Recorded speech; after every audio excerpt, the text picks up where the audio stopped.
নমস্কার, সালাম, সত শ্রী আকাল। এডুকেশন লাইফ চ্যানেলের পক্ষ থেকে সবাইকে স্বাগতম। I welcome to all of you.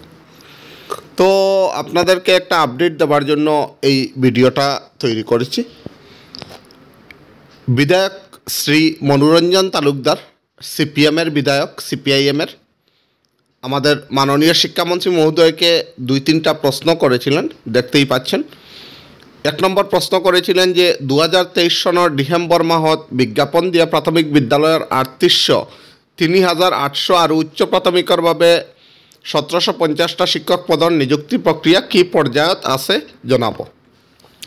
নিযুক্তির বাবে প্রভিশনাল লিস্ট কেতিয়ালৈ প্রকাশ পাব আৰু এইসমূহ পদত শিক্ষকৰ নিযুক্তি কেতিয়ালৈকে সম্পূর্ণ হব জনাব। শিক্ষা অধিকাৰ আইন অনুসৰি প্ৰতি ৫ কিলোমিটাৰৰ ভিতৰত একোখনকৈ হাইস্কুল থাকিব লাগিব। ৰাজ্যখনত এনে কোনো পঞ্চায়ত আছে নেকি য'ত কোনো হাইস্কুল নাই? তেনে পঞ্চায়ত থাকিলে কিমানখন আছে তাৰ সংখ্যা, নাম, ঠিকানা উল্লেখ কৰিব। তো এই ৩টা প্রশ্ন শ্রী মনোরঞ্জন তালুকদার করেছিলেন আমাদের এডুকেশন মিনিস্টারকে, কিন্তু তিনি কি রিপ্লাই দিয়েছিলেন ওই দেখে নিন। যে মাননীয় শিক্ষা বিভাগের মন্ত্রী ডক্টর রনোজ পেগু দেবে উত্তরে বলেছিলেন কি ২০২৩ সনের ডিসেম্বর মাসত প্রকাশিত বিজ্ঞাপনের যোগেদি প্রাথমিক বিদ্যালয়ের ৩৮০০টা আর উচ্চ প্রাথমিক বিদ্যালয় ১৭৫০টা পদর নিযুক্তি প্রক্রিয়া চলি আছে, যেইভাবে আমাদের চিফ এডুকেশন মিনিস্টার সবসময় বলে থাকেন।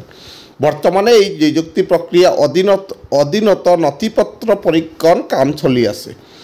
ইতিমধ্যে বিদ্যালয় শিক্ষা বিভাগের অনুমোদন সাপেক্ষে ক্রীড়া আর সাংস্কৃতিক বিভাগের বিষয়ের দ্বারা এক্সট্রা কারিকুলার অ্যাক্টিভিটিজ নথিপত্র প্রক্রিয়া সম্পন্ন হয়েছে। তদুপরি গুৱাহাটী চিকিৎসা বিদ্যালয় তত্ত্বাবধান মেডিকেল বোর্ডের দ্বারা বিশেষভাবে সক্ষম ব্যক্তিসকলের মেডিকেল পরীক্ষা সম্পন্ন করা হয়েছে। সিদ্ধান্তর অন্তত উপযুক্ত ব্যবস্থা গ্রহণ করা হবে। আর একটা প্রশ্ন যেটা পঞ্চায়েতে, এটা বলে নথিমতে অসমের মোট ৫৪৪খন পঞ্চায়েতত হাইস্কুল থকা দেখা না যায়, যদিও সাধারণত এই অঞ্চলসমূহের নিকটবর্তী অঞ্চলের স্কুলের সুবিধা আছে।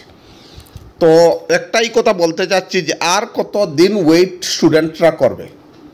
আজকে অলমোস্ট 1 year 3 months হয়ে গিয়েছে।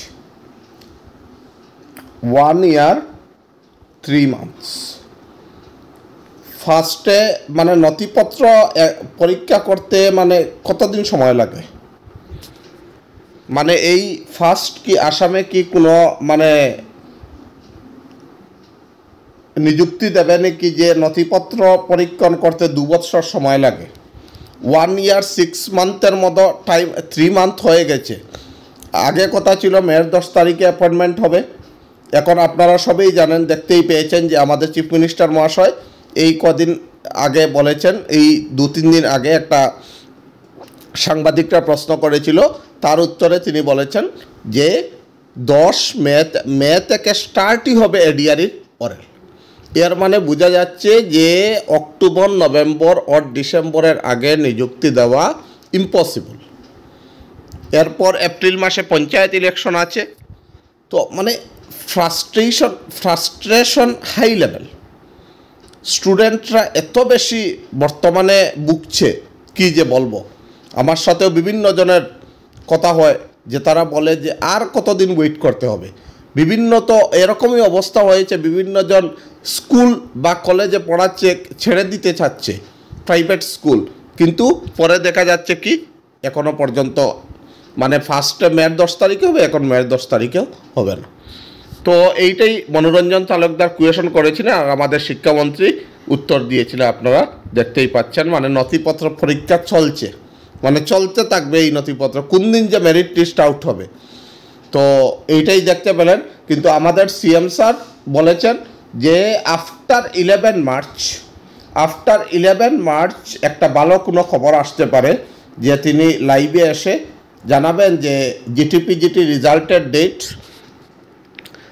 আর মেরিট লিস্ট কয় তারিখে দেবে। আমার মনে হচ্ছে জিটিপিজিটি ডেট এক্সামে এই ভেরিফিকেশন আর রেজাল্টের ডেটের সাথে তিনি এটাও জানাবেন যে এলপিএমির মেরিট লিস্টটা কবে মানে কত তারিখে দেবে।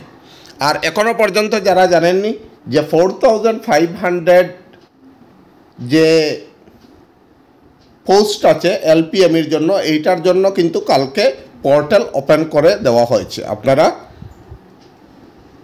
অ্যাপ্লাই করতে পারবেন।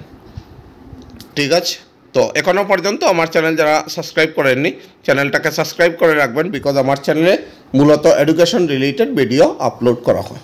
তো থ্যাংক ইউ সো মাচ।